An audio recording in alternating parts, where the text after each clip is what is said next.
Alright then. Finally get to the letter now. Let's read this thing without any further adidas. Here we go. The letter. No, it needs introduction. The letter, finally the letter, is the underpinning of the Honorable Minister of Culture, Babsy Grange, Olivia Grange, and her team getting reggae inscribed onto the UNESCO list of the Intangible Heritage of Humanity, I think is what it's called, right? In 2018. And then I wanted to say that a lot of people were like, what's that all about? And da da da da da da da da. And I said, I big up Babsy for that. You know, great move, is a chess move, is a right move. And I could reason many different things of why it was the right move, and that people need to know how to make those type of moves, because you know what, the angels respond to those type of moves. It may not make sense to you, but structure, your will be done on earth as it is in heaven. UNESCO just set up United Nations after the failure of the League of Nations, right? So this thing is interesting. The way it keeps falling. Anyway, you get me, right?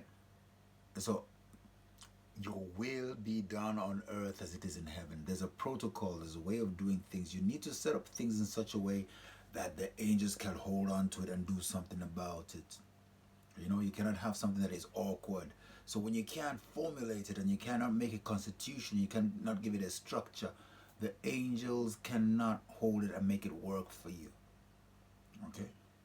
It's easier for God to give the angels to do instructions if the structures are there. And that's just how things are. That's why we're a physical form, you know, because you got to, yeah, and you got to make a structure in your mind. Unless you do those things, Jah cannot assist you, you see. So His Imperial Majesty, the Lion of Judah, going through the First World War and the Second World War and setting up a platform for the interaction of all of humanity.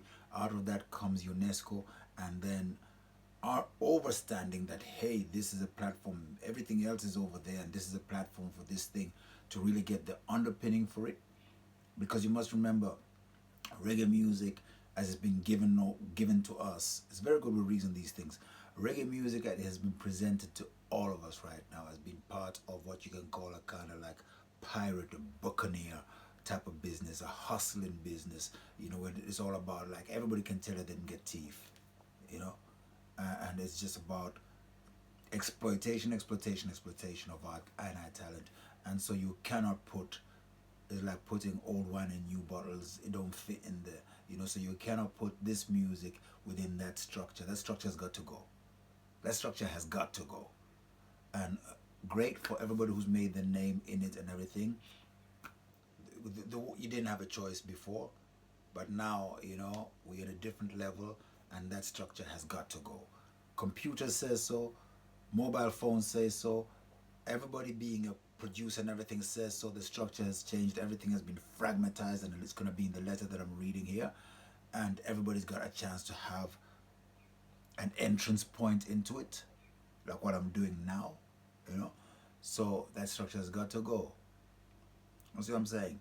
And so people got to get serious about understanding why a structure like UNESCO was set up, so we can function in that way as a civilized society instead of the hustling part of it. So the people who are caught up in the whole hustle thing of reggae, I don't care how many millions you made in reggae, right? It was a hustle. All right, it's a hustle. It's a hustle. It's a hustle. Or what do you call it? A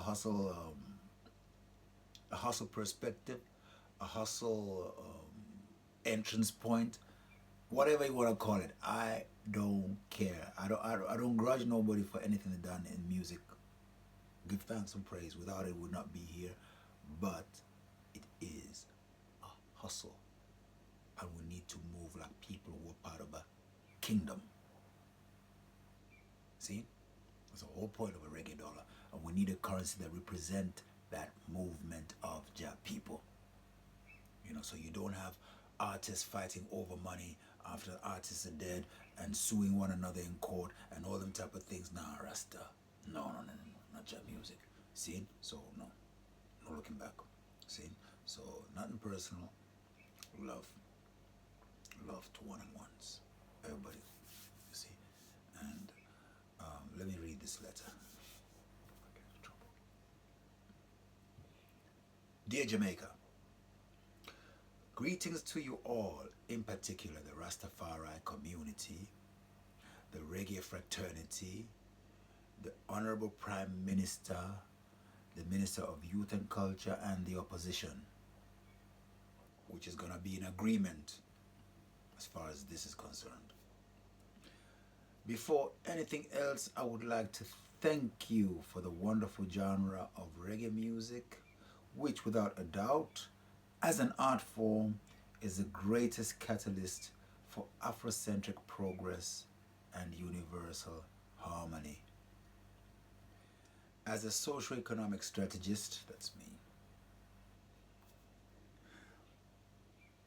I continue to celebrate the inclusion of reggae on the UNESCO list of intangible human heritage, and I commend all who were instrumental in this achievement. We already talked about that, so that's in the letter. It is my steadfast view that this achievement must be taken advantage of to the fullest for the benefit of the people of Jamaica first, and subsequently to all reggae lovers, creators, and supporters all around the world. In my estimation, the monetary, economic, and financial potential of this UNESCO status by far supersedes the profits made from the reggae industry. The organizational, cultural, and socio-economic magnitude of the value converted into gains for each and every Jamaican is worth calculating. All right? Therefore, I hereby present the tools on which to base the creation and the distribution of that value. As a start, I would like to point out that the total value of the global music industry is $17 billion a year, and that Jamaica's GDP is at $14 billion a year. Okay. The UNESCO status of reggae gives the genre the legitimacy to penetrate and transcend many markets beyond entertainment markets through correct and accurate platforms for public participation. Okay. Under the $10 billion plan, which is one of my platforms, everything from finance, insurance, real estate, banking, migration, correctional institutions, prisons, health institutions, hospitals,